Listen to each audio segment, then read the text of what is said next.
Hello friends, ನನ್ನ ಚಾನಲ್ಗೆ ಸ್ವಾಗತ. ಈ ವಿಡಿಯೋವನ್ನು ಕೊನೆಯವರೆಗೂ ತಪ್ಪದೆ ನೋಡಿ. ವಿಡಿಯೋ ಕೊನೆಯಲ್ಲಿರುವ ಟ್ವಿಸ್ಟ್ ನಿಮಗೆ ಖಂಡಿತ ಇಷ್ಟವಾಗುತ್ತದೆ. ವಿಡಿಯೋ ನೋಡುವ ಮೊದಲು ನಮ್ಮ ಚಾನಲ್ಗೆ ಸಬ್ಸ್ಕ್ರೈಬ್ ಮಾಡೋದನ್ನು ಮರೆಯಬೇಡಿ.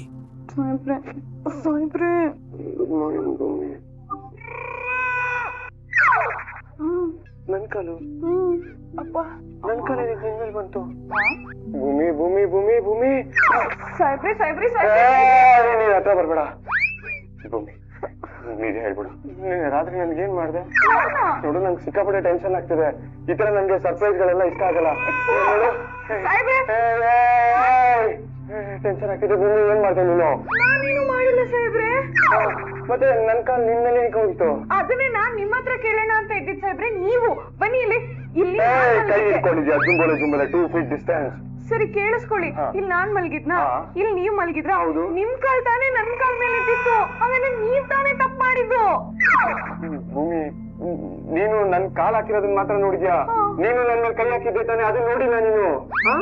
ಅಲ್ಲ, ನನ್ಗೆ ಒಂದ್ ಡೌಟ್ ಬರ್ತಿರೋದು, ರಾತ್ರಿ ಯಾಕೆ ನನ್ ಕಾಲ್ನ ನಿನ್ ಕಾಲ್ ಮೇಲೆ ನೀನೇ ಹಾಕೊಂಡ್ ಮಲಗಿರ್ಬಾರ್ದು? ನಾನು ಹೇಳ, ನೀವ್ ಯಾಕೆ ನನ್ ಕೈನ ನಿಮ್ ಎದೆ ಮೇಲೆ ಹಾಕೊಂಡ್ ಮಲಗಿರ್ಬಾರ್ದು? ನಮ್ಮ ಮಮ್ಮಿ ಯಾವಾಗ್ಲೂ ಹೇಳ್ತಾರೆ, ನೀನ್ ಮಲಗಿದಾಗ ಹೆಂಗಿರ್ತೀಯ, ಬೆಳಗ್ಗೆ ಎದ್ದಾಗೂ ಹಂಗೆ ಇರ್ತೀಯ, ಮಲಗ್ದಾಗ ನಿನ್ ಮಗು ತರ ಇರ್ತೀಯ ಅಂತ ಹೇಳ್ತಾರೆ. ನಾನೇನು ನಾನೇನ್ ರಾಕ್ಷಸಿ ತರ ಮಲಗಿರ್ತೀನ?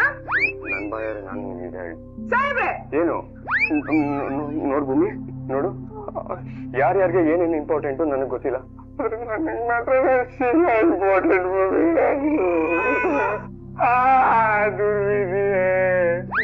ಭೂಮಿ, ನಾನು ಇಷ್ಟು ವರ್ಷ ಕಾಪಾಡ್ಕೊಂಡ್ ಬಂದಿದ್ದೀನ, ಒಂದು ರಾತ್ರಿಲಿ ಮಣ್ಪಾಲ್ ಮಾಡ್ಬಿಟ್ಟಲ್ಲ ಭೂಮಿ.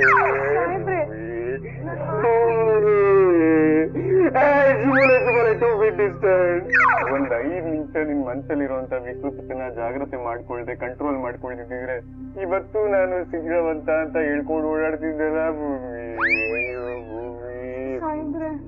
ಸಾಹೇಬ್ರೆ ಇಲ್ಲಿ ಕೇಳಿ, ಇಲ್ಲಿ ಕೇಳಿ. ಇದು ನೀವು ಶೀಲವಂತನೆ, ನಾನು ಏನು ಮಾಡಿಲ್ಲ. ನನ್ ಮೇಲೆ ಆಣೆ ಮಾಡು. ನಿಮ್ ಮೇಲೆ ಆಣೆಗಳು, ನನ್ ಮೇಲೆ ಆಣೆಗಳು. ಅಳ್ಬಾರ್ದು, ಮುಳ್ಳುಮುಗ್ಬಾರ್ದು ನೀವು. ನೋಡಿ ಸಾಹೇಬ್ರೆ, ಸಮಾಧಾನ ಮಾಡ್ಕೊಳ್ಳಿ ಆಯ್ತಾ?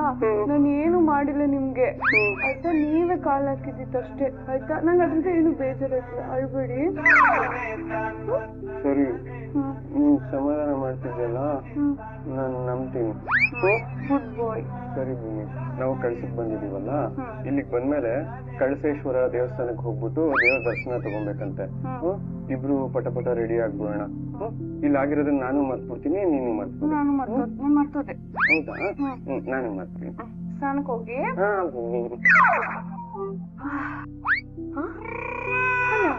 ಇವ್ರು ತಾನೇ ನನ್ ಮೇಲೆ ಕಾಲ್ ಹಾಕಿದ್ದಿತ್ತು. ನಾನ್ ಇಷ್ಟೆಲ್ಲ ಡ್ರಾಮಾ ಮಾಡ್ಬೇಕಿತ್ತು. ಇವ್ರು ಯಾಕೆ ಇದನ್ನೆಲ್ಲ ಮಾಡಿದ್ರು?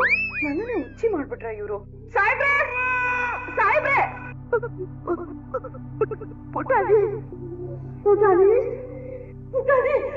ಅಮ್ಮ, ನಿನ್ ಪುಟಾಣಿ ಮತ್ತೆ ನಿನ್ ಕಣ್ಮುಂದೆ ಬಂದಿದ್ದೀನಮ್ಮ. ಈ ಕಳ್ಳು ಬಳ್ಳಿ ಸಂಬಂಧ ಅನ್ನೋದು ಎಷ್ಟೇ ದೂರ ಆದ್ರೂ ಒಂದಾಗತ್ತೆ ಅನ್ನೋದಕ್ಕೆ ಇದೇ ಸಾಕ್ಷಿ ಅಮ್ಮ. ಅಮ್ಮ, ಈ ನೆನಪುಗಳೆಲ್ಲ ಮತ್ತೆ ಮರುಕಳಿಸ್ಬೇಕು ಅಂತ ಅನಿಸ್ತದೆ ಅಲ್ವಾ ಅಮ್ಮ? ಇದೆಲ್ಲ ಮತ್ತೆ ಆಗುತ್ತೆ ಅಮ್ಮ. ಯಾಕಂದ್ರೆ ನಾನು ನಿಮ್ ಮಗಳು ಬಂದಿದ್ದೀನಿ. ಹೌದಮ್ಮ, ನಾನೇ ನಿಮ್ ಮಗಳು ಮನಸ್ವಿನಿ. ದೇವಸ್ಥಾನ ತುಂಬಾ ಚೆನ್ನಾಗಿದೆ ಅಲ್ಲ ಭೂಮಿ? ಆಕ್ಚುಲಿ ಅಮ್ಮ ಈ ದೇವಸ್ಥಾನಕ್ಕೆ ಹೋಗ್ ಬನ್ನಿ ಅಂತ ಹೇಳಿದ ತಕ್ಷಣ ತಲೆ ಅಲ್ಲಾಡಿಸ್ತಲ್ಲ, ಇದ್ರಿನ ಮಹತ್ವ ಏನು ಅಂತ ಗೊತ್ತಾ ನಿಂಗೆ? ನೀಟಾಗಿ ತಲೆ ಅಲ್ಲಾಡ್ಸಿ ಇನ್ನೊಂದ್ಸಲಿ, ಅದಷ್ಟೇ ಗೊತ್ತಿರೋದಲ್ವಾ? ಸಾಹೇಬ್ರೆ, ನನಗ್ ಮಾತ್ರ ತಲೆ ಅಲ್ಲಾಡ್ಸಕ್ ಚೆನ್ನಾಗ್ ಬರುತ್ತೆ ಅಂದ್ರಲ್ಲ, ನಿಮ್ಗೇನ್ ಗೊತ್ತಿ ದೇವಸ್ಥಾನದ ಬಗ್ಗೆ? ಅಲ್ಲ, ಏನ್ ಗೊತ್ತು ಅಂತ ಕೇಳಿದೆ ಅಷ್ಟಪ್ಪ. ಭೂಮಿ, ಈ ಪುಣ್ಯ ಕ್ಷೇತ್ರದ ಮಹತ್ವ ಏನು ಅಂತ ಹೇಳಿದ್ರ, ಇದಕ್ಕೆ ದಕ್ಷಿಣ ಕಾಶಿ ಅಂತಾನೆ ಹೇಳ್ತಾರೆ. ಈ ದೇವಸ್ಥಾನದ ಹೆಸರು ಕಳಸೇಶ್ವರ ದೇವಸ್ಥಾನ ಅಂತ ಹೇಳ್ಬಿಟ್ಟು. ಆಕ್ಚುಲಿ ಏನು ಅಂತ ಹೇಳಿದ್ರೆ, ಸ್ಕಂದ ಪುರಾಣದಲ್ಲಿ ಶಿವ ಮತ್ತೆ ಪಾರ್ವತಿದು ಮದ್ವೆ ಆಗ್ತಾ ಇರತ್ತೆ. ಸೊ ಆ ಒಂದು ಸ್ಪೆಷಲ್ ಒಕೇಶನ್ಗೆ ಎಲ್ಲಾ ದೇವರು ಅಲ್ಲಿಗೆ ಹೋಗಿ ಅಟೆಂಡ್ ಮಾಡಿರ್ತಾರೆ. ಆಗ ಭೂಮಿ ಸಮತೋಲನ ಕಳ್ಕೊಂಡಾಗ ಶಿವ ಏನ್ ಮಾಡ್ತಾರೆ, ಎಲ್ಲಾ ದೇವರುಗಳು ಒಂದೇ ಜಾಗದಲ್ಲಿ ಇತ್ತು ಅಂತ ಹೇಳಿದ್ರೆ ಭೂಮಿ ಬ್ಯಾಲೆನ್ಸ್ ಇರಲ್ಲ. ಹಾಗಾಗಿ ಅಗಸ್ತ್ಯ ಮುನಿಗಳ ಹತ್ರ ರಿಕ್ವೆಸ್ಟ್ ಮಾಡ್ಕೊಂತಾರೆ, ನೀವು ಹೋಗ್ಬಿಟ್ಟು ದಕ್ಷಿಣ ಕ್ಷೇತ್ರದಲ್ಲಿ ನೆಲೆಯೂರಿ ಅಂತ ಹೇಳ್ಬಿಟ್ಟು. ಆಗ ಏನಾಗುತ್ತೆ ಅಂತ ಹೇಳಿದ್ರೆ, ಅಗಸ್ತ್ಯ ಮುನಿಗಳಿಗೆ ಇಷ್ಟ ಇರಲ್ಲ.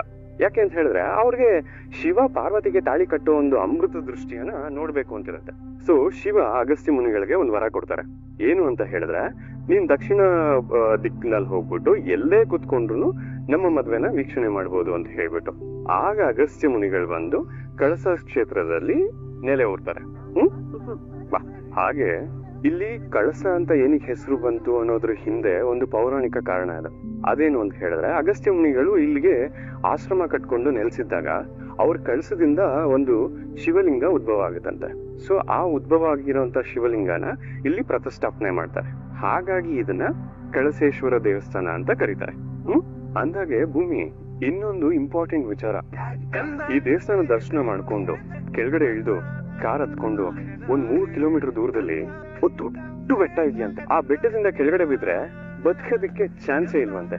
ಸೊ ನಿನ್ನ ಕರ್ಕೊಂಡು ಹೋಗ್ಬಿಟ್ಟು ಆ ಬೆಟ್ಟ ತುದಿಲ್ ನಿಲ್ಲಿಸ್ಬಿಟ್ಟು ನಿನ್ನ ದೂಕ್ತೀನಿ. ಆಗ್ಲಾ ಇಲ್ಲಿರುವಂತ ಜನಗಳಿಗೆ ಶಾಂತಿ ಸಿಗುತ್ತೆ. ಈ ಕ್ಷೇತ್ರನು ತುಂಬಾ ಪವಿತ್ರದ ಆಗುತ್ತೆ. ಏನ್ ನೀನು ಅಂತಿದ್ಯಾ?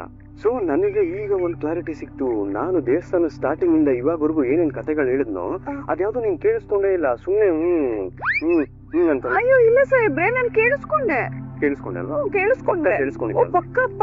ಸರಿ, ನಾನೇನ್ ಹೇಳು. ನಾನ್ ಏನೇನ್ ಹೇಳ್ದೆ ಇನ್ನೊಂದ್ಸಲಿ ರಿಪೀಟ್ ಮಾಡು. ಕೇಳಿಸ್ಕೊಂಡೆ ಅಲ್ವಾ? ತಲೆ ಅಲ್ಲಾಡ್ಸಿ. ಅಲ್ಲ, ನಾನ್ ಕೇಳಿಸ್ಕೊಂಡಿದ್ ನಿಜಾನೇ. ಸರಿ ಬಿಡಿ, ಹೇಳ್ತೀನಿ. ಇವಾಗ ಮೊದ್ಲು ನಾವ್ ಕಾರಿಂದ ಇಳಿದ್ವಾ, ಚಪ್ಪಿ ಬಿಟ್ವಾ, ಆಮೇಲೆ ಅಲ್ಲಿ ದೇವಸ್ಥಾನ ಮುಂದೆ ಬಂದ್ವಾ, ಇಬ್ರು ಬಾಯ್ ಬಿಟ್ಕೊಂಡ್ ಮುಖ ನೋಡ್ಕೊಂಡ್ವಾ. ಬಾಯ್ ಬಿಟ್ಕೊಂಡೆಲ್ಲ ನೋಡ್ಲಿಲ್ಲ, ನಾರ್ಮಲ್ ಆಗಿ ನೋಡ್ದೆ. ನಾರ್ಮಲ್ ಆಗಿ ಮುಖ ನೋಡ್ಕೊಂಡ್ವಾ. ಆಮೇಲೆ ಮೊದಲನೇ ಮೆಟ್ಲು ಹತ್ತಿದ್ವಿ, ಆಮೇಲೆ 2ನೇ ಮೆಟ್ಲು ಹತ್ತಿದ್ವಿ, ಆಮೇಲೆ 4 ಜನ ಕೆಂಪು ಸೀರೆ ಉಟ್ಕೊಂಡು ನಮ್ಮನ್ನ ಕ್ರಾಸ್ ಆದ್ರೂ ಇರ್ತಾರೆ. ಆಮೇಲೆ ಒಂದ್ ಅಂಕಲ್ ಪಂಚ. ಅಷ್ಟು ಕತೆಗೆ ಬಂದ ಹೇಳಿದೆ. ಈ ದೇವಸ್ಥಾನದ ವೈಶಿಷ್ಟ್ಯತೆ ಹೇಳಿ. ವೈಶಿಷ್ಟ್ಯತೆ ಏನಪ್ಪಾ ಅಂದ್ರೆ, ಏನು ಅಂದ್ರೆ ದಿಕ್ ನೋಡಿ ಸಾಕು, ಉತ್ತರ ಕೊಡು. ಉತ್ತರ ಕೊಡ್ತೀನಿ ಸಾಹೇಬ್ರೆ, ಆದ್ರೆ ನೀವ್ ಮಾಡ್ತಿರೋದ್ ಮೋಸ ಅಲ್ವಾ? ಏನ್ ಮೋಸ? ನೀವ್ ಮಾತ್ರ 200 ಮೆಟ್ಲು ಹಿಂದಗಡೆ ತಾನೆ ಹೇಳಿದ್ದು ಕತೆನ. ನಾನ್ ಯಾಕೆ ಇಲ್ಲಿಗೆ ಬಂದ್ ಹೇಳ್ಬೇಕು? ಬನ್ನಿ ವಾಪಸ್. ಪರವಾಗಿಲ್ಲ, ನನ್ ಜೊತೆ ಸೇರಿದ್ಮೇಲೆ ನೀನು ಸಿಕ್ಕಾಪಟ್ಟೆ ಸ್ಮಾರ್ಟ್ ಆಗಿ ಹೋಗಿದ್ಯಾ. ಚಾಕ್ಸ್ ಮಾಡ್ಬೇಡಿ ಸಾಹೇಬ್ರೆ, ನನ್ ಜೊತೆ ಸೇರಿ ನೀವ್ ಸ್ಮಾರ್ಟ್ ಆಗಿರೋದು ಅರ್ಥ ಆಯ್ತಾ? ಬನ್ನಿ ಬನ್ನಿ ಬೇಗ. ದೇವಸ್ಥಾನ ಇಲ್ಲೇ ಇರೋದು. ತಪ್ಪಾಯ್ತು ಸಾಹೇಬ್ರೆ, ಬೇಗ ಬನ್ನಿ. ಅಲ್ಲ, ಇವ್ಳ ಜೊತೆ ಸೇರ್ಕೊಂಡು ನಾನ್ ಹಿಂಗ ಆಗ್ಬಿಟ್ನಾ ಅಥವಾ ನನ್ ಜೊತೆ ಸೇರ್ಕೊಂಡು ಇವ್ಳು ಹಿಂಗ ಆಗ್ಬಿಟ್ಲಾ? ದೇವ್ರೆ ಒಳ್ಳೆ ಓದಿ ಕೊಡಪ್ಪ. ಕೈ ಹೋಗಿರಿ. ನಮ್ಮಮ್ಮನ್ನ ಆದಷ್ಟು ಬೇಗ ಬಿಡುಗಡೆ ಆಗೋ ಹಾಗೆ ನೀನೇ ಮಾಡಪ್ಪ. ಅಮ್ಮನ ಬಿಡ್ಸೋಕೆ ನಮ್ ಸಾಹೇಬ್ರು ತುಂಬಾನೇ ಪ್ರಯತ್ನ ಪಡ್ತಿದ್ದಾರೆ. ಅವ್ರ ಪ್ರಯತ್ನ ಯಶಸ್ವಿ ಆಗ್ಲಪ್ಪ. ಹಾಗೆ ಶಾರದಮ್ಮ ಅವರು ಹಾಗೆ ಮನಸ್ವಿನಿ ಅವರು ಆದಷ್ಟು ಬೇಗ ಸಿಗೋ ಹಾಗೆ ನೀನೇ ಮಾಡ್ಬೇಕು. ದೇವರ ಸನ್ನಿಧಿ ಮತ್ತೆ ಮುಂಚಿನ ಹಾಗೆ ಸಂತೋಷ ಖುಷಿಯಿಂದ ಅವ್ರ ಮನೆ ತುಂಬಿರ್ಬೇಕು. ಭೂಮಿ ದೇವ್ರ ಹತ್ರ ಎಲ್ರೂ ಖುಷಿಯಾಗಿರ್ಲಿ ಅಂತ ಬೇಡ್ಕೋತಾಳೆ, ಆದ್ರೆ ಎಲ್ರೂ ದುಃಖ ತನಗೆ ಕೊಡ್ಲಿ ಅಂತ ಕೇಳ್ಕೊತಾಳೆ. ದೇವ್ರೆ, ನನ್ ಭೂಮಿ ಪಾಲ್ಗೆ ಬರೀ ಸಂತೋಷ ಸುಖ ಮಾತ್ರ ಕೊಡಪ್ಪ. ಅವಳ ದುಃಖ ಏನೇ ಇದ್ರು ಅದನ್ನ ನನಗ್ ಕೊಡು. ಹಾಗೆ ನನ್ನ ಪ್ರೀತಿನ ಹೇಳ್ಕೊಂಡಾಗ ಅದು ಭೂಮಿಗೆ ಅರ್ಥ ಆಗುವಂತ ಶಕ್ತಿ ಕೂಡ ಕೊಡು. ರಾಜಮ್ಮ, ಹೇಳಿ ಅಕ್ಕ. ಇದನ್ನ ಹೊರಗಡೆ ರೂಮಲ್ಲಿ ಆ ಶಾರದಾಗೆ ನಾನೇ ಮನಸ್ವಿನಿ ಅನ್ನೋದು ಇನ್ನೂ ಕಂಪ್ಲೀಟ್ ಆಗಿ ನಂಬಿಕೆ ಬಂದಿಲ್ಲ. ಆದ್ರೆ ಇನ್ನೊಂದ್ 2 ದಿನದಲ್ಲಿ ಖಂಡಿತ ನಂಬಿಕೆ ಬರೋ ತರ ನಾನ್ ಮಾಡೇ ಮಾಡ್ತೀನಿ ಅನ್ನೋ ಗ್ಯಾರಂಟಿ ನನಗಿದೆ. ಒಂದ್ ಸಲ ಅವಳಿಗೆ ನಂಬಿಕೆ ಬಂದ್ಬಿಟ್ರೆ ಮುಗೀತು, ಇನ್ನು ನನ್ನನ್ನ ಹಿಡಿಯೋರು ಯಾರು ಇರಲ್ಲ. ಅದಾದ್ಮೇಲೆ ಶಾರದಾನ ಯೂಸ್ ಮಾಡ್ಕೊಂಡು ದೇವರ ಸನ್ನಿಧಿ ಮನೆಯೊಳಗೆ ಮನಸ್ವಿನಿಯಾಗಿ ಪಾದಾರ್ಪಣೆ ಮಾಡ್ತಿದ್ದೆ. ಎಲ್ರು ನನ್ನನ್ನ ಮನಸ್ವಿನಿ ಅಂತ ಒಪ್ಕೊಂಡು ಅಪ್ಕೋಬೇಕು. ಹಾಗ್ ಮಾಡ್ತೀನಿ.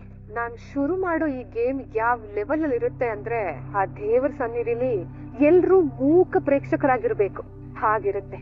Just wait and watch. ಅಮ್ಮ ಅಮ್ಮ ಹೆದರ್ಕೋಬೇಡಿ. ಏನಾಯ್ತು ಅಮ್ಮ? ಏನಾದ್ರು ತಂದ್ಕೊಡ್ಲಾ? ಏನಾದ್ರು ಬೇಕಿತ್ತಾ? ಬನ್ನಿ ಬನ್ನಿ ಬನ್ನಿ ಅಮ್ಮ, ಕುತ್ಕೊಳ್ಳಿ. ಯಾಕೆ ಎಲ್ಲರನ್ನೂ ಹಾಗೆ ನೋಡ್ತಾ ಇದೀರಾ? ಭಯ ಪಡ್ಕೋಬೇಡಿ. ಓಕೆ, ಏನಾಯ್ತಮ್ಮ ಹೇಳಿ. ಅಮ್ಮ ಏನಾಯ್ತಮ್ಮ? ಏನಾದ್ರು ಬೇಕಿತ್ತಾ? ಅಯ್ಯೋ, ನೀರ್ ಬೇಕಿತ್ತಾ? ಅದಕ್ಕೆ ಯಾಕಮ್ಮ ಇಷ್ಟೊಂದು ಹೆದರ್ಕೋತಾ ಇದ್ದೀರಾ? ಇವ್ರು ಯಾರು ನಿಮ್ಗೆ ಏನು ಮಾಡಲ್ಲ ಅಮ್ಮ. ನನ್ನ ಸೇಫ್ ಆಗಿ ನೋಡ್ಕೊಳ್ಳೋದಕ್ಕೆ ಅಂತಾನೆ ನಾವ್ ಇಲ್ಲಿ ಕರ್ಕೊಂಡ್ ಬಂದಿದೀವಿ. ಅಮ್ಮ, ನೀನು ನನ್ನ ಪಾಲಿನ ಅದೃಷ್ಟ ಲಕ್ಷ್ಮಿ ಅಮ್ಮ. ರಾಜಮ್ಮ, ನೀರ್ ತಗೋ ಬನ್ನಿ. ಬಾ ಅಮ್ಮ, ಬಾ. ಏನೂ ಆಗಲ್ಲ, ಬಾ. ಹೆದರ್ಕೋಬೇಡ. ಕುತ್ಕೋ. ನೀರ್ ಕುಡಿ. ಮೆಲ್ಲೆ ಸಾಕ? ಬಾ ಅಮ್ಮ, ಸ್ವಲ್ಪ ರೆಸ್ಟ್ ಮಾಡುವಂತೆ. ಬಾ, ಹೆದರ್ಕೋಬೇಡವಾ. ಕರೆಕ್ಟ್ ಆಗಿ ನೋಡ್ಕೋಬೇಕು ಅಂತ ಗೊತ್ತಾಗಲ್ಲ ನಿಮ್ಗೆ? ನಿಮ್ ಮೊದ್ಲು ಹೋಗಿ ಆ ಡೋರ್ ಕ್ಲೋಸ್ ಮಾಡಿ ಹೋಗಿ. ಒಂದ್ಸಲ ಹೀಗೇನಾದ್ರೂ ಆದ್ರೆ ಸರಿಗಿರಲ್ಲ, ಹೇಳ್ತಾ ಇದೀನಿ. ಓಕೆ ಸಾಹೇಬ್ರೆ, ಏನ್ ಯೋಚನೆ ಮಾಡ್ತಿದ್ದೀರಾ? ನಿನ್ನ ಬಾಲ್ಯದ ವಸ್ತುಗಳಿತ್ತಲ್ಲ, ಆ ಟ್ರಂಕ್ ಅಲ್ಲಿರುವಂತ ವಸ್ತುಗಳು ಮಿಸ್ ಆಗಿದೆ ಅಂತ ಹೇಳ್ತಿದ್ದೆ ಅಲ್ವಾ? ಹೌದು. ನೀನ್ ಕೊನೆ ಸರಿ ಅದನ್ನ ನೋಡಿದಾಗ ಲಾಕ್ ಆಗಿತ್ತಾ ಅಥವಾ ಓಪನ್ ಇತ್ತಾ? ಲಾಕ್ ಮಾಡಿದ್ದೆ ಸಾಹೇಬ್ರೆ. ಅಂದ್ರೆ ವಟಾರದ ಗಲಾಟೆಯಲ್ಲಿ ಟ್ರಂಕ್ ಮಿಸ್ ಆಗಿ ಆ ಐಟಮ್ಗಳು ಹೋಗಿರೋದಕ್ಕೆ ಚಾನ್ಸೇ ಇಲ್ಲ. ಯಾಕಂತ ಹೇಳಿದ್ರೆ ಆ ಟೈಮಲ್ಲಿ ಆ ಟ್ರಂಕ್ ಲಾಕ್ ಆಗಿರ್ಲಿ. ನನ್ಗಿದೆಲ್ಲ ಕೇಳಿಸ್ಕೊತಿದ್ರೆ ನಿನ್ನ ಬಾಲ್ಯದ ವಸ್ತುಗಳೆಲ್ಲ ಮಿಸ್ ಆಗಿರೋದಕ್ಕೆ ಚಾನ್ಸೇ ಇಲ್ಲ. ಯಾರೋ ಬೇಕು ಅಂತಾನೆ ಆ ವಸ್ತುಗಳನ್ನ ಕಳ್ತನ ಮಾಡಿದ್ದಾರೆ ಅನ್ಸ್ತದ. ಸಾಹೇಬ್ರೆ, ಅವತ್ ಅಜ್ಜಿ ರೂಮಲ್ಲಿ ಮನಸ್ವಿನಿ ಅವ್ರ ಫೋಟೋ ಕಾಣಿಸ್ತಾ ಇರ್ಬೇಕಾದ್ರೆ ನೀವ್ ಇದೇ ರೀತಿ ಹೇಳಿದ್ರಿ, ಯಾರೋ ಮನಸ್ವಿನಿ ಅವ್ರ ಫೋಟೋನ ಕಳ್ತನ ಮಾಡಿದ್ದಾರೆ ಅಂತ. ನನ್ ವಿಷಯದಲ್ಲೂ ಹಾಗೆ ಹೇಳ್ತಾ ಇದ್ದೀರಲ್ಲ, ನಂಗೊಂದು ಅರ್ಥನೇ ಆಗ್ತಿಲ್ಲ ಸಾಹೇಬ್ರೆ. ಅಷ್ಟಕ್ಕೂ ನಾವೇ ಅಲೆಮಾರಿಗಳು. ನನ್ನನ್ನ ನನ್ ಹೆತ್ತೋರೊಟ್ಟಿಗೆ ಸೇರ್ಬಾರ್ದು ಅಂತ ಯಾರು ಯೋಚನೆ ಮಾಡೋದಕ್ಕಾಗುತ್ತೆ? ನೀವ್ ಸುಮ್ನೆ ಏನೇನೋ ಯೋಚನೆ ಮಾಡ್ತಿರ್ತೀರಾ. ಸುಮ್ನೆ ಬನ್ನಿ ನೀವು. ಅಮ್ಮ, ನೀನ್ ಯಾಕಮ್ಮ ಈಗ ಆಡ್ತಾ ಇದೀಯಾ? ನೀನ್ ಯಾಕೆ ನಿನ್ ಮಗಳಿಂದ ದೂರ ಓಡ್ತಿದ್ಯಾ? ನನ್ನನ್ ಕಂಡ್ರೆ ನೀನ್ ಯಾಕೆ ಈಗ ಎದುರ್ಕೋತಿದ್ಯಾ ಅಮ್ಮ? ಅಮ್ಮ, ನಾನು ನೀನು ಇಬ್ರು ಸೇರ್ಕೊಂಡು ಅಪ್ಪನ ಹುಡುಕ್ಬೇಕು ತಾನೆ. ಇದು ಗೊತ್ತಾ, ನಮಗೆ ಹೊರಗಡೆ ತುಂಬಾ ಶತ್ರುಗಳಿದ್ದಾರೆ ಅಮ್ಮ. ಅಮ್ಮ, ನನ್ ನೋಡಮ್ಮ, ನಿನ್ ನೆನ್ಪಲ್ಲೇ ಕೊರ್ಗಿ ಹೇಗ್ ಸೊರ್ಗೋಗಿದೀನಿ ಅಂತ ನೋಡು. ಅಮ್ಮನ ಆರೈಕೆಯಲ್ಲಿ ಬೆಳಿಬೇಕಾದ ಟೈಮಲ್ಲಿ ನಾನು ನಿನ್ನ ಆರೈಕೆ ಮಾಡ್ತಿದ್ದೀನಮ್ಮ. ನನ್ ಮಗು ತರ ನೋಡ್ಕೋತೀನಿ ಅಮ್ಮ. ಅದಕ್ಕೆ ನಾನ್ ನಿಮ್ಗೆ ಹೇಳ್ತಾ ಇರೋದು, ನನ್ನನ್ ಬಿಟ್ಟು ಆಚೆ ಎಲ್ಲೋ ಹೋಗ್ಬೇಡಿ. ನನ್ ಕೊನೆ ಉಸಿರೋವರೆಗೂ ನಿಮ್ಮನ್ ಜೋಪಾನ ಕಾಪಾಡ್ಕೋತೀನಿ. ಏನಾಯ್ತು ಸಾಹೇಬ್ರೆ? ಏನಾಯ್ತು ಅಂತ ನೋಡ್ತೀನಿ ತಾಳ್ಕು. ಏನಾಗಿದೆ? ಏನಾಗಿದೆ ಅಂತ ನೋಡೋದಕ್ಕೆ ಬಾನೆಟ್ ಓಪನ್ ಮಾಡ್ಬೇಕಲ್ಲ ಭೂಮಿ. ಒಂದ್ಸಲಿ ಸೈಕಿಕ್ ಬಿಹೇವಿಯರ್ ನಿಂದು. ಸೈಕಿಕ್ ಅಂದ್ರೆ ಏನು? Side kick. ಕಾರಲ್ಲಿ ರೈಟ್ ಸೈಡ್ ಅಲ್ಲಿ ಹಿಂದೆಗಡೆ ಸೈಡ್ ಕಿಕ್ ಇರುತ್ತೆ, ಹೋಗಿ ಕಿಕ್ ಮಾಡು. ಸಾಹೇಬ್ರೆ, ನಾನು ನಿಮ್ನ ಮಾನಸಿಕ ಅಂತ ಕರಿತೀನಿ ನೋಡಿ, ಅದು ಕರೆಕ್ಟು. ಯಾಕೆ ಹೇಳಿ, ಒಂದೊಂದ್ಸಲ ಏನೇನೋ ಮಾತಾಡ್ತೀರಾ ವಿಚಿತ್ರವಾಗಿ, ಒಂದು ಅರ್ಥನೇ ಆಗಲ್ಲ. ನಾನು ನಿನ್ಗೂ ಹಾಗೆ ಕರೆದಿದ್ದು, ಆದ್ರೆ ಇಂಗ್ಲಿಷ್ ಅಲ್ಲಿ ಕರೆದೆ ಅಷ್ಟೇ. ಇವಾಗ ಏನ್ ಮಾಡುದು? ಓಪನ್ ಮಾಡಿ ನೋಡ್ತೀನಿ. ಮಾಡಿ, ಏನಾದ್ರೂ ಹೆಲ್ಪ್ ಮಾಡ್ಲಾ? ನೀನ್ ಸೈಲೆಂಟ್ ಆಗಿ ಇದ್ಬಿಟ್ರೆ ಅದೇ ನನಗೆ ಮಾಡುವಂತ ನಿನ್ ದೊಡ್ಡ ಉಪಕಾರ. ನೋಡ್ ಭೂಮಿ, ಇಬ್ರೇ ಇದೀವಿ. ನೀನ್ ಇಷ್ಟ ಹತ್ರ ಬಂದು ನನ್ನ ಹತ್ರ ನೋಡ್ತಿತ್ತು ಅಂತ ಹೇಳಿದ್ರೆ ನನಗೆ ಭಯ ಆಗಲ್ವಾ? ಅಲ್ಲೇ ನೋಡು, ನೀನ್ ನೋಡು, ಗೊತ್ತಾಗುತ್ತಾ ನಿಂಗೆ? ಇವಾಗ ಏನ್ ಮಾಡೋದು? ಎಷ್ಟೊತ್ತಂತ ನೋಡ್ತೀರಾ? ಯಾರಿಗ್ ಫೋನ್ ಮಾಡ್ತಿದ್ದೀರಾ? ದತ್ತ ಅಂಕಲ್. ಯಾಕೆ ಮಾಡ್ತಿದ್ದೀರಾ? ಒಂದು ಮೆಂಟಲ್ ಪೇಷಂಟ್ ಇದೆ, ಇಮಿಡಿಯೇಟ್ ಆಗಿ ಡಾಕ್ಟರ್ ಕಳ್ಸಿ ಅಂತ ಹೇಳೋದಕ್ಕೆ. ನಿನ್ ಜೊತೆ ಇದ್ದು ನನಗೂ ಸೇರಿ. ಸರಿ, ಯಾಕೆ ಹೇಳಿ ಸಾಹೇಬ್ರೆ? ಭೂಮಿ, ಕಾಮನ್ ಸೆನ್ಸ್ ಯೂಸ್ ಮಾಡು ಭೂಮಿ. ಕಾರ್ ಕೆಟ್ಟೋಗಿದೆ, ಇಲ್ಲಿ ಯಾರು ನಮಗ್ ಗೊತ್ತಿಲ್ಲ, ಹೊಸ ಜಾಗ, ಆಬ್ವಿಯಸ್ಲಿ ಅಲ್ವಾ? ನಮ್ಗೀಗ ಗೊತ್ತಿರೋ ಪರ್ಸನ್ ಅಂತ ಹೇಳಿದ್ರೆ ದತ್ತ ಅಂಕಲ್, ಅವ್ರಿಗೆ ತಾನೇ ಕಾಲ್ ಮಾಡ್ಬೇಕು. ನೀವು ಸೈಲೆಂಟ್. ನೀವ್ ಇಲ್ಲಿ ನಡ್ಕೊಂಡು ಹೋಗ್ತಾರೋ, ನಾನ್ ಕಾರ್ ಸರಿ ಮಾಡಿಸ್ಕೊಂಡ್ ಬರ್ತೀನಿ.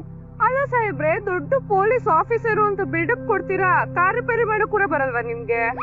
ನನಗೆ ಸೈಕಲ್ ರಿಪೇರಿ ಅಷ್ಟೇ ಮಾಡಕ್ ಬರ. ಮತ್ ನಾನ್ ಸೈಕಲ್ ಕೆಟ್ಟೋದಾಗೆಲ್ಲ ಸೈಕಲ್ ಶಾಪ್ಗೆ ಬಿಡ್ತಾ ಇರ್ತೀರಾ? ನೀವ್ ಒಂದ್ಸತಿನೂ ರಿಪೇರಿ ಮಾಡಿದ್ ನಾನ್ ನೋಡ್ಲೇ ಇಲ್ಲ. ಭೂಮಿ, ನೀನ್ ಈ ನಡುವೆ ತುಂಬಾ ಸ್ಮಾರ್ಟ್ ಆಗಿ ಹೋಗಿದ್ಯಾ, ಬುದ್ಧಿವಂತ ಆಗೋಗಿದ್ಯಾ. ನಾನೇ ನಿನ್ ಜೊತೆ ಸೇರ್ಕೊಂಡು ದಡ್ಡ ಆಗ್ತಿರೋದು. ಸಾಹೇಬ್ರೆ, ನೀವ್ ನನ್ ಜೊತೆ ಸೇರ್ಕೊಂಡು ಬುದ್ಧಿವಂತ ಆಗಿದ್ದೀರಾ. ಏನ್ ಹೇಳಿ? ಬುದ್ಧಿವಂತ. ನಿನ್ ಜೊತೆ ಸೇರ್ಕೊಂಡು ನಾನು ಬುದ್ಧಿವಂತ ಆಗಿಲ್ಲ, ದಡ್ಡ ಆಗಿರೋದು. ದಡ್ಡ. ಒಂದೊಂದ್ಸತಿ ಏನೇ ಹೇಳಿ ಸಾಹೇಬ್ರೆ, ಕರೆಕ್ಟ್ ಆಗಿ ಹೇಳ್ತೀರಾ. ಹಲೋ ದತ್ತ ಅಂಕಲ್, ನಾವು ದೇವಸ್ಥಾನದಿಂದ ವಾಪಸ್ ಬರ್ತಿದ್ವಿ, ದಾರಿಲಿ ಕಾರ್ ಕೆಟ್ಟೋಯ್ತು. ನಿಮ್ಗೆ ಲೊಕೇಶನ್ ಶೇರ್ ಮಾಡ್ತೀನಿ, ಒಂಚೂರು ಮೆಕ್ಯಾನಿಕ್ ಯಾರನ್ನಾರು ಅರೇಂಜ್ ಮಾಡಿ ಕಳ್ಸೋದಕ್ಕಾಗತ್ತಾ? Oh, thank you so much uncle. Okay. Madam, ಯಾವ್ದೋ ಟೂರಿಸ್ಟ್ ಗಾಡಿ ಅನ್ಸುತ್ತೆ, ಗಾಡಿ ಕೆಟ್ಟೋಗಿದೆ. ಮೆಕ್ಯಾನಿಕ್ ನ ಕರ್ಸೋದ್ರ ಬಗ್ಗೆ ಮಾತಾಡ್ತಾ ಇದಾರೆ. ನಮ್ಗೇನು ತೊಂದರೆ ಆಗಲ್ಲ ಅನ್ಸುತ್ತೆ ಮೇಡಮ್. ತೊಂದ್ರೆ ಯಾವ ದಿಕ್ಕಿಂದ ಯಾವಾಗ ಬರುತ್ತೆ ಅನ್ನೋದನ್ನ ಊಹೆ ಸಮೇತ ಮಾಡ್ಕೊಳಕ್ ಆಗಲ್ಲ. ಮೈಯೆಲ್ಲ ಕಣ್ಣಾಗಿರ್ಬೇಕು. ಸರಿ ಮೇಡಮ್. ನಾವಿವತ್ತಿನ ಸೇರಿರೋದು ಒಂದು ಮುಖ್ಯವಾದ ವಿಷಯನ ಮಾತಾಡೋದಕ್ಕೆ. ಓ, ಏನ್ ಬಾಬಾ ಅದು? ಈಗಷ್ಟೇ ಋತಿಕ್ ತಂದೆ ಹತ್ರ ಫೋನಲ್ಲಿ ಮಾತಾಡಿದ್ರು. ನಮ್ ಸ್ವೀಟಿನ ನೋಡಿ ಋತಿಕ್ ಅವಳ ಪ್ರೀತಿಯಲ್ಲಿ ಮುಳುಗೋಗಿದ್ದಾನಂತೆ. ಹಾಗೆ ನಿಶ್ಚಿತಾರ್ಥಕ್ಕೆ ಜಾಸ್ತಿ ಟೈಮ್ ಇಲ್ಲ, ನಾವೆಲ್ಲ ಫಾಸ್ಟ್ ಆಗಿ ಕೆಲಸ ಶುರು ಹಚ್ಕೋಬೇಕು. ಒಡವೆ ಮತ್ತೆ ಜವಳಿ ನಾನ್ ನೋಡ್ಕೊಂತೀನಿ. ನಚಿ, ಅಡ್ಗೆ ಅವರು ಶಾಮಿನ್ ಅವ್ರದೆಲ್ಲ ನಿನ್ ಚಿಂಚಾಸು. ಪ್ಲೀಸ್ ನೋಡಪ್ಪ, ಎಂಗೇಜ್ಮೆಂಟ್ ಬೇಡ. ನೀವು ಈ ವಿಡಿಯೋವನ್ನು ಕೊನೆಯವರೆಗೂ ನೋಡಿದ್ದರೆ ನಿಮಗೆ ಇದು ಇಷ್ಟವಾಗಿದೆ ಎಂದು ನಾವು ಭಾವಿಸುತ್ತೇವೆ. ದಯವಿಟ್ಟು ಒಂದು ಲೈಕ್ ಮಾಡಿ ಮತ್ತು ನಮ್ಮ ಚಾನೆಲ್ಗೆ ಸಬ್ಸ್ಕ್ರೈಬ್ ಮಾಡಿ. ಹೀಗಾಗಿ ನಾವು ಹೊಸ ವಿಡಿಯೋ ಅಪ್ಲೋಡ್ ಮಾಡಿದ ತಕ್ಷಣ ನಿಮಗೆ ನೋಟಿಫಿಕೇಶನ್ ಬರುತ್ತದೆ. ವಿಡಿಯೋ ನೋಡಿದ್ದಕ್ಕೆ ಧನ್ಯವಾದಗಳು.